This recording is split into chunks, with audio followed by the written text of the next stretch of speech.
Blessed day po sa ating lahat. Kumusta na po mga kapatid? In Psalms 33 verse 9, the Bible says, "For he spoke, and it came to be.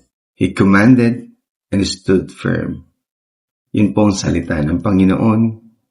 Sinasabi po sa atin, kapag ang Diyos po nagsalita, it will come to pass. Hindi po pwedeng hindi maganap sa ating buhay.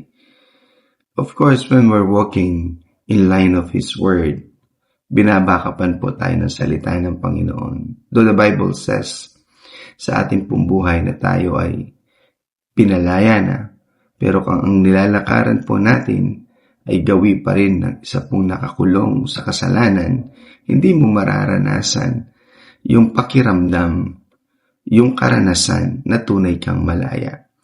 Pero pag sinabi po ng Panginoon na tayo po'y pinalaya na, sa banal na dugo ng Panginoong Jesucristo, tunay nga pong malaya na tayo. But we need to line up our actions, our mind, sa salita po ng Panginoon upang patuloy nating maranasan kung ano po ang kanyang sinabi sa kanyang salita.